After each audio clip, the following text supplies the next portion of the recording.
इसमें सबका हिस्सा बराबर का होगा। सब लोगों ने कुर्बानी दी है, सबके लिए निज़ाम एकसा होगा, बराबर होगा और सबकी दीन का, सबके रिलीजियन का मान सम्मान किया जाएगा। लेकिन अब जो हालात हैं मेरे अजीजों, ये दूसरी डगर पर चल पड़े।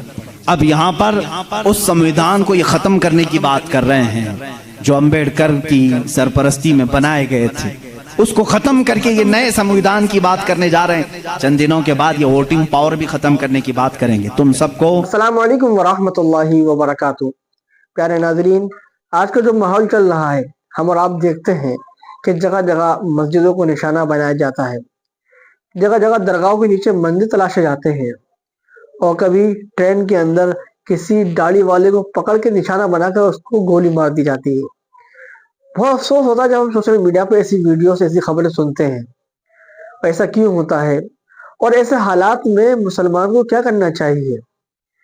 मुसलमान अगर ये चंद बातों पे अमल कर ले तो इंशाअल्लाह दुनिया में भी कामयाब होगा, आखिरत में भी कामयाब होगा। इसी के मुतालिक हमारे हजरत मौलाना मुफ्ती सलमान अजहरी दामत बरकातुहुम ने बहुत ही शानदार और धमाकेदार बयान दिया है। तो चलिए सबसे पहले मुफ्ती सलमान अजहरी का ये बयान सुनते हैं, इसके बाद इंशाअल्लाह बात करेंगे।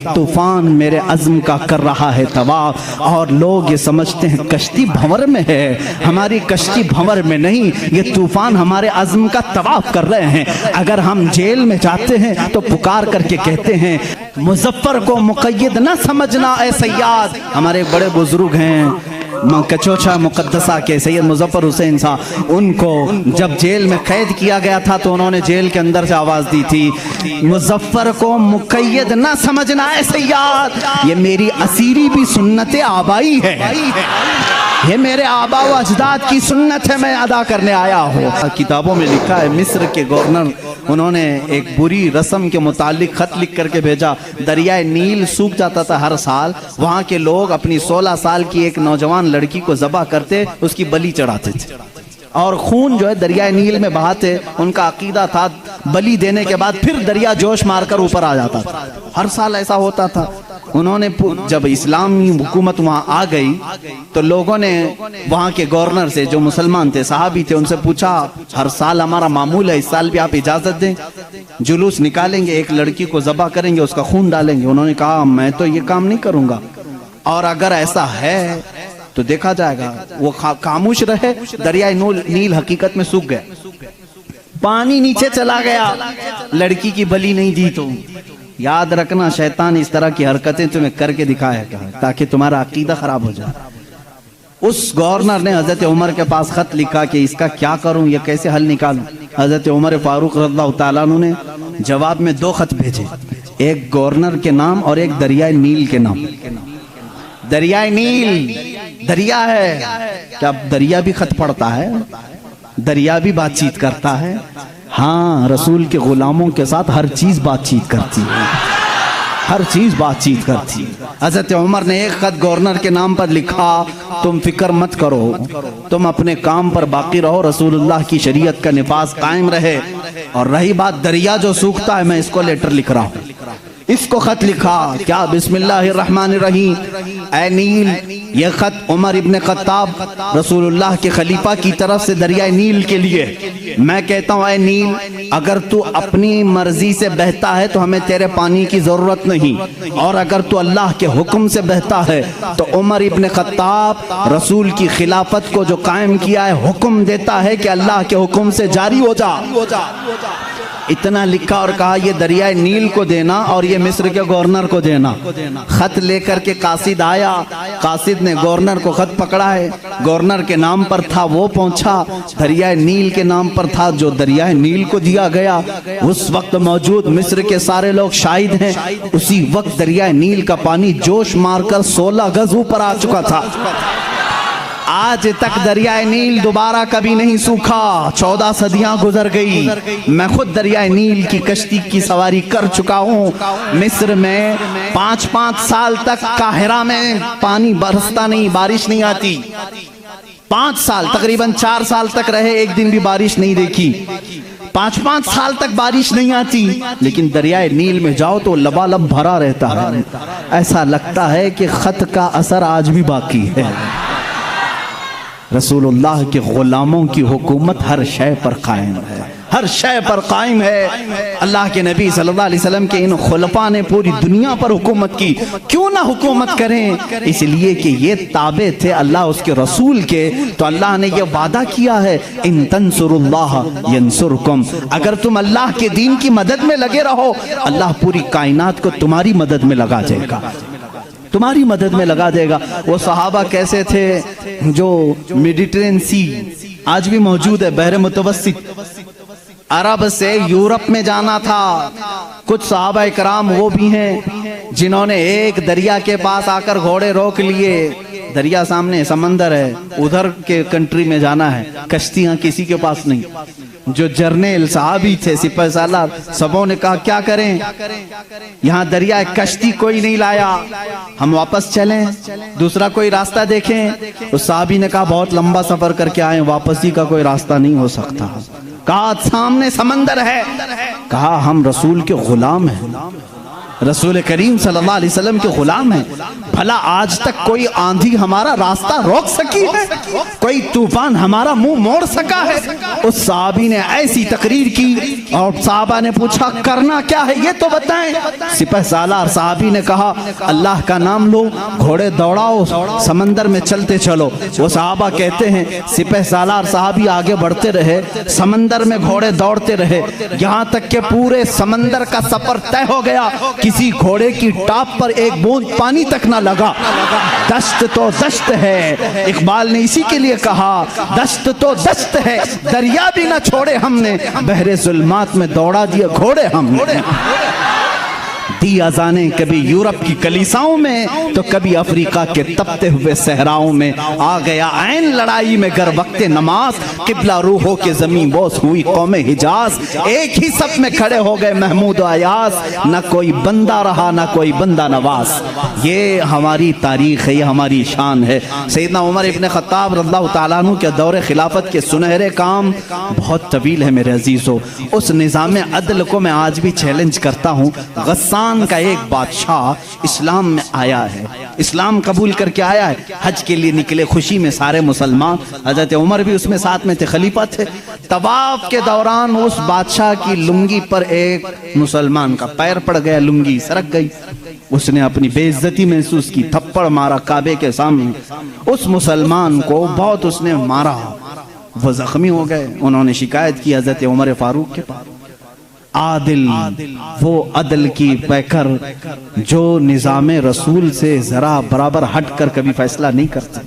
हजरत उमर का फैसला तो वो है कि एक बंदा ये हुजूर के पास फैसला लेकर के आया था, मालूम है ना, एक यहूदी और एक मुसलमान जमीन के झगड़े में फैसला किया। हुजूर ने फैसला किया यहूदी के हक में, ये जमीन तू छोड़ दे, लेकिन वो मुसलमान मुनाफिक था, दिल में बुग़्ज़ था। उसने कहा मैं रसूल का फैसला नहीं मानता, उमर के पास फैसला लेंगे, उमर के पास करेंगे। वो यहूदी को यकीन था जो रसूल फैसला करेंगे वही उमर भी करेंगे।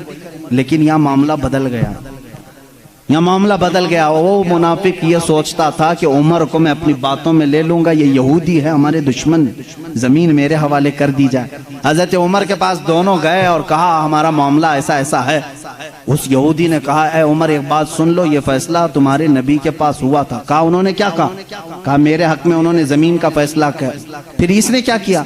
कहा ये नहीं मानता है, कहता है उमर के पास फैसला करे। अल्लाह अल्लाह। कहा मैं तो फिर इसका फैसला करता हूँ। हजरत उमर अंदर गए, तलवार लाए और उसकी गर्दन उड़ा दी।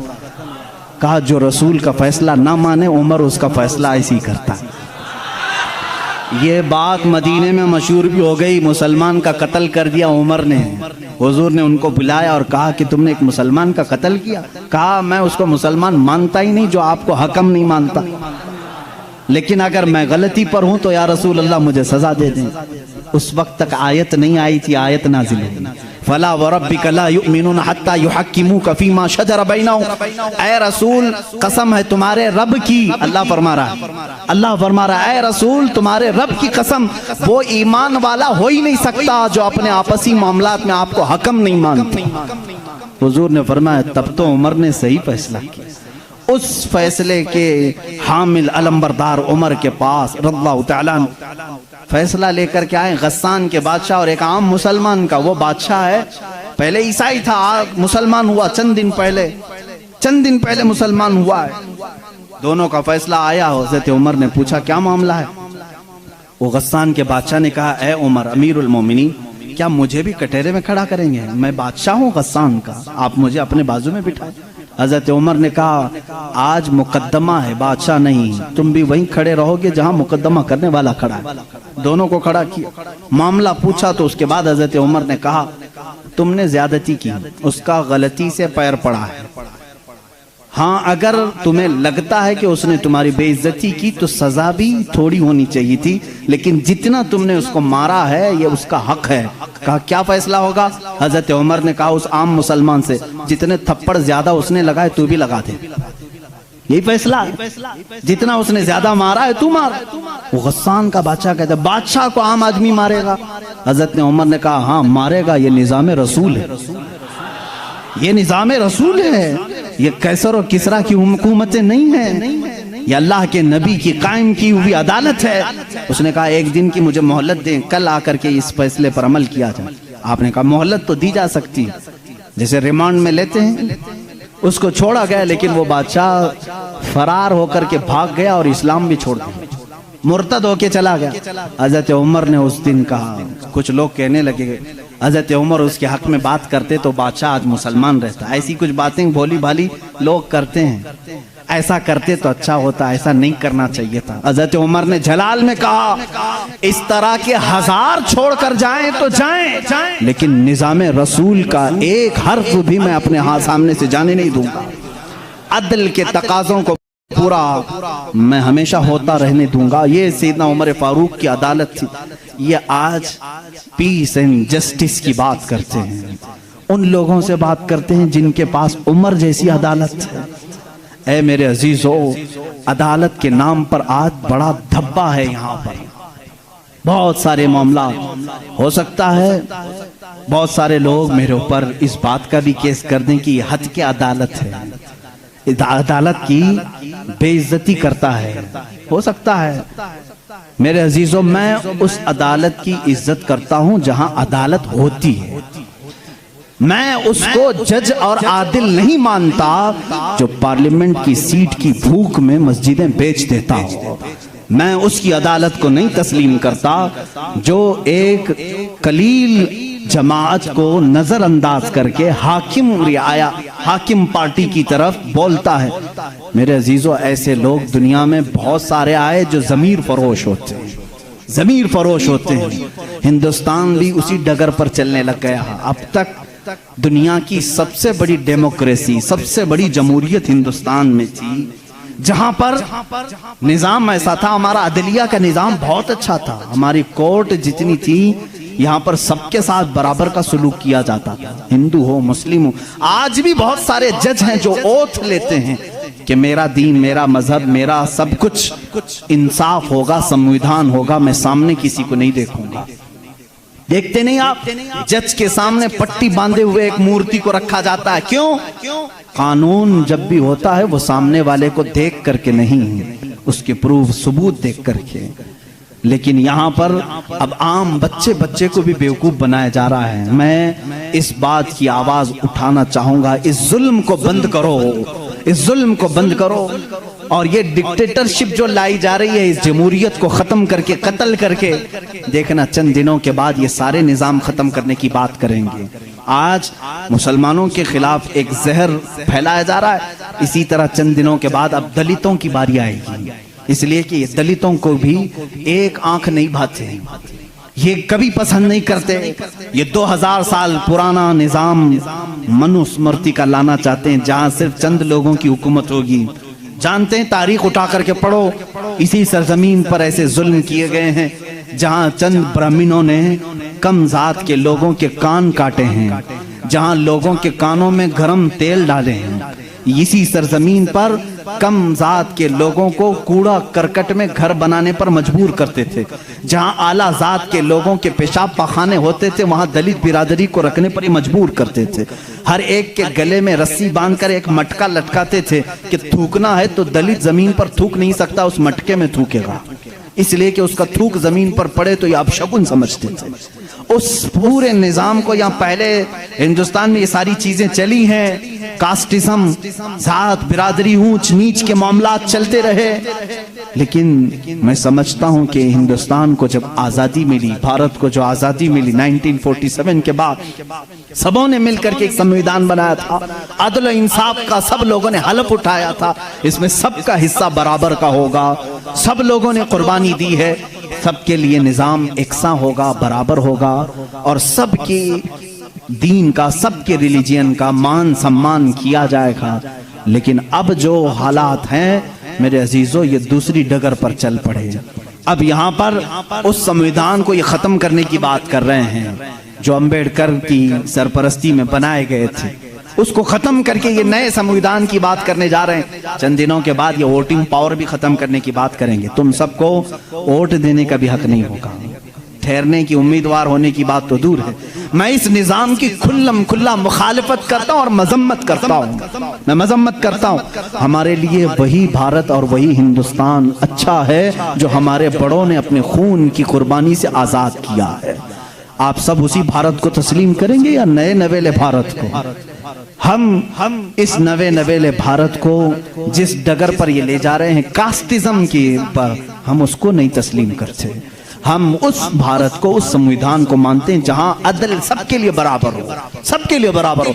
सुप्रीम कोर्ट को आजाद रखा जाए, वो सबके साथ बराबर का इंसाफ कर सके, चाहे वो तख्त पर बैठा हुआ आदमी हो, चाहे वो गरीब आदमी हो, सबके साथ बराबर का अदल कर सके।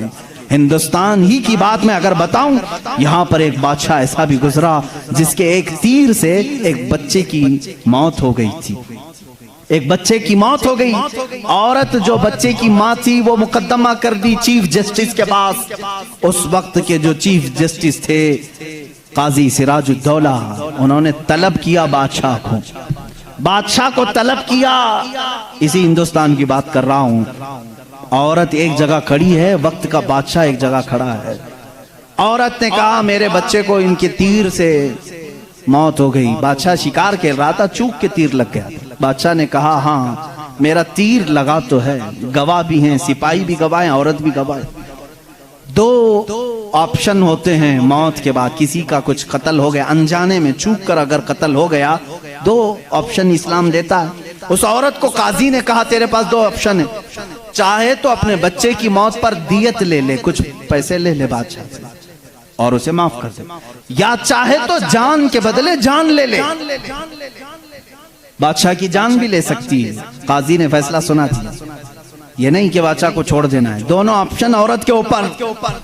वो औरत ने जब देखा कि अदल का ये पैकर इस्लामी निजाम है, बादशाह के तीर लगा है और काजी सही सही फैसला दे रहा है, उस औरत ने कहा अगर ये काजी आज इस तरह का सही फैसला दे रहा है तो इस तरह के बादशाह की वजह से ही, बादशाह ऐसा होगा इसीलिए काजी ऐसा है।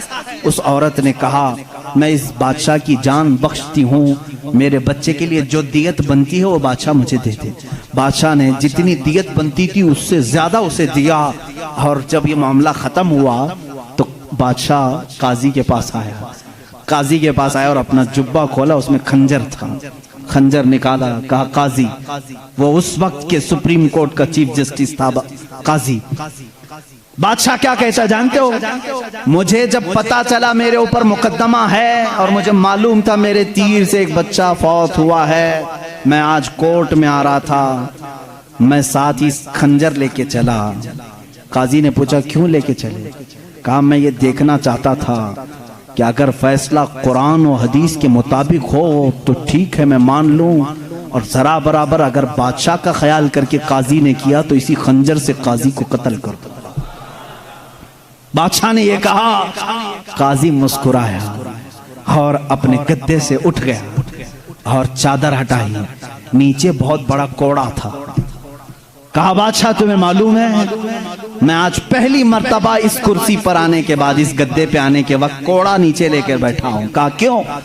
कहा मैंने उसी वक्त तय कर लिया कि बादशाह को कटहरे में खड़ा करूंगा और फैसला कुरान और हदीस के मुताबिक सुनाऊंगा।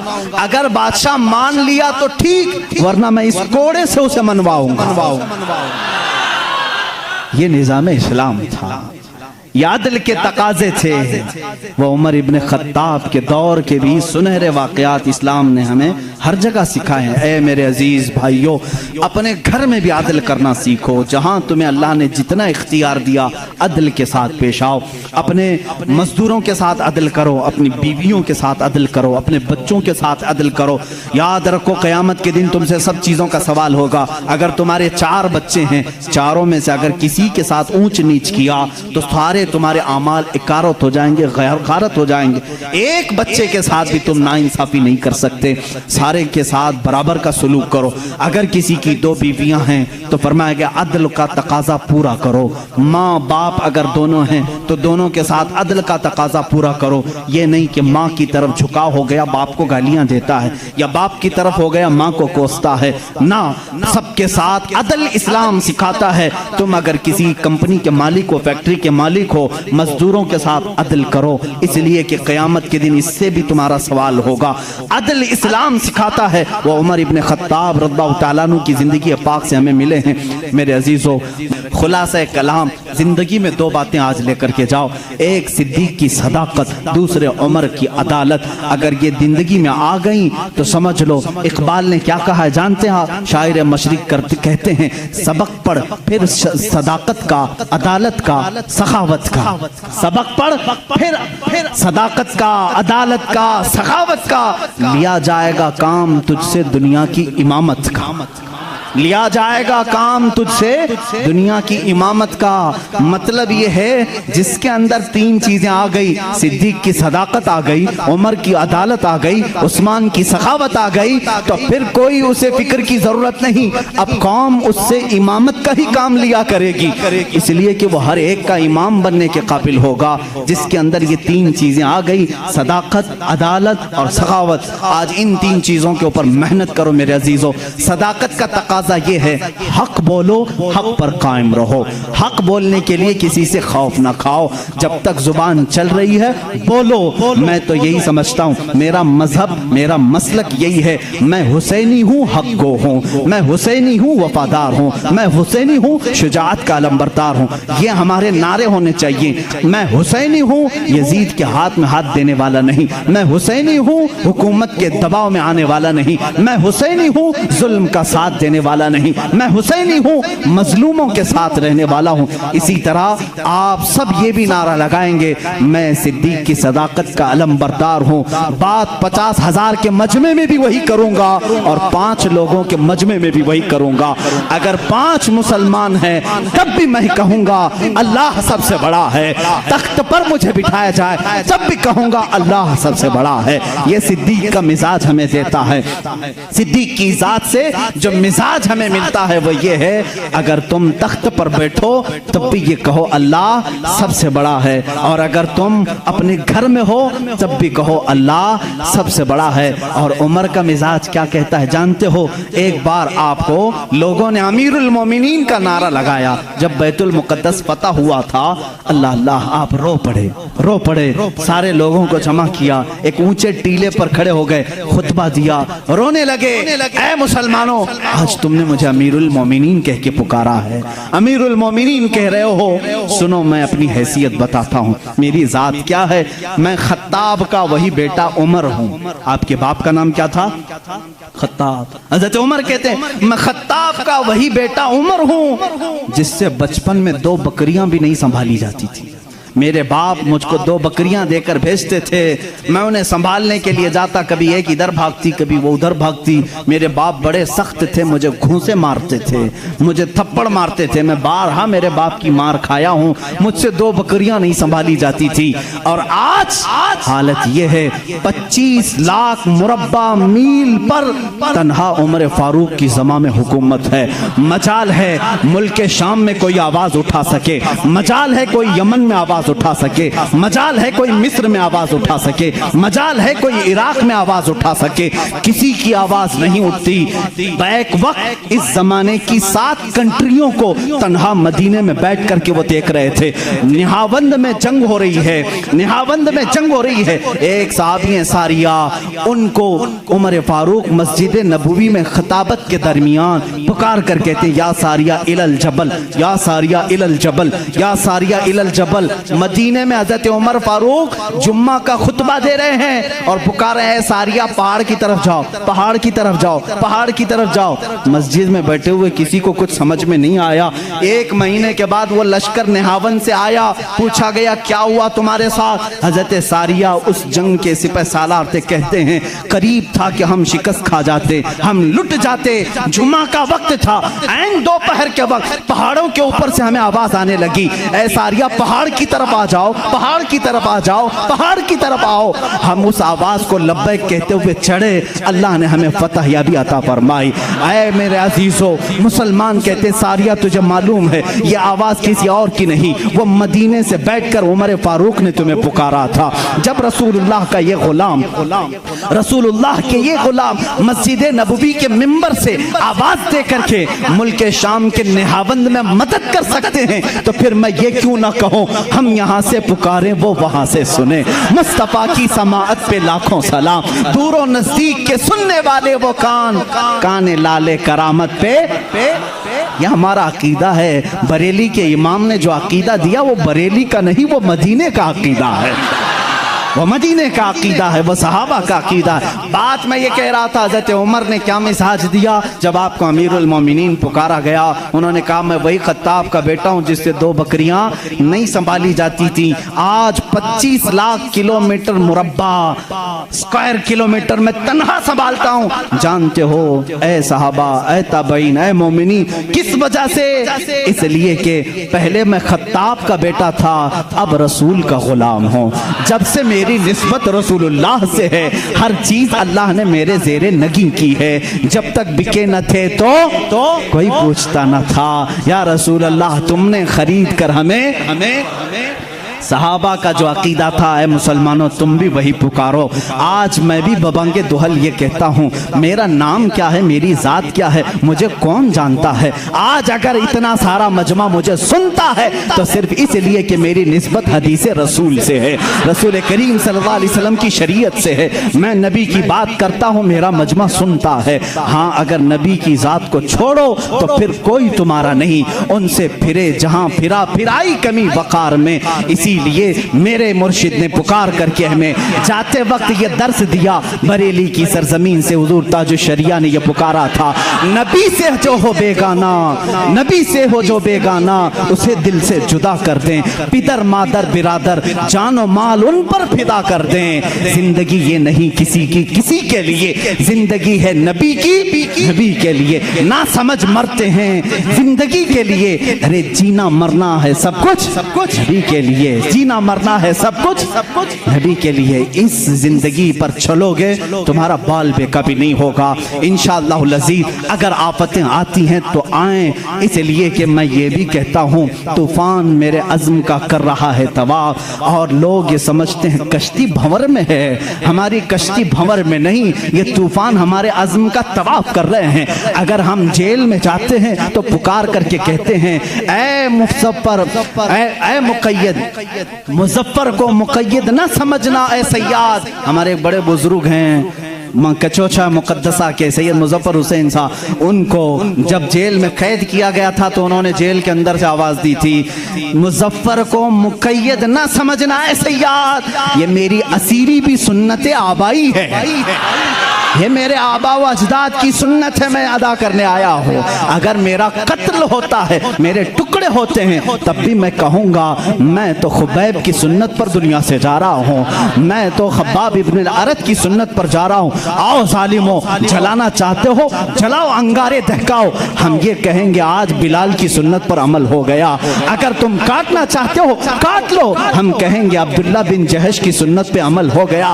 अगर तुम हमें उतारना चाहते हो उतारो, इसलिए कि हमें तो मालूम है उमर इब्न खत्ताब जैसे आदिल हुक्मरान को भी मस्जिद नबवी शरीफ में खंजर मार करके कत्ल किया गया था।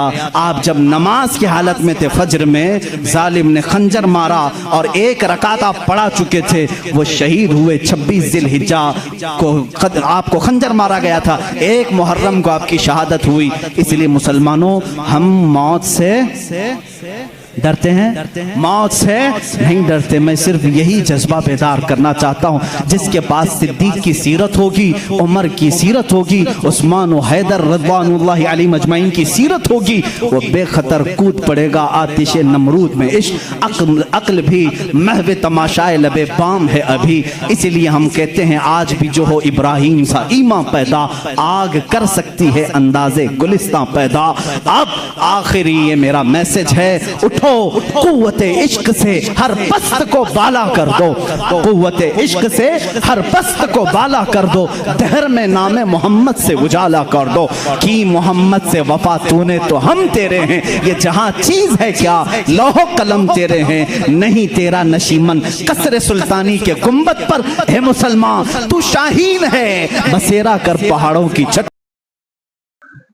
तो देखा आप लोगों ने कि मुफ्ती सलमान अजहरी ने कितना शानदार बयान दिया है। ये बयान पहले का बयान है, लेकिन आज के दौर के अंदर मुसलमानों पर बिल्कुल फिट बैठता है। आपकी क्या राय है मुफ्ती सलमान अजहरी के इस बयान के सिलसिले में, हमें कमेंट सेक्शन में जरूर बताएं। और ऐसे ही बयानात सुनने के लिए हमारे चैनल को सब्सक्राइब करें, बेल आइकन को बजाएं। मिलते हैं किसी नई अपडेट के साथ। अस्सलामु अलैकुम वरहमतुल्लाहि वबरकातुहू।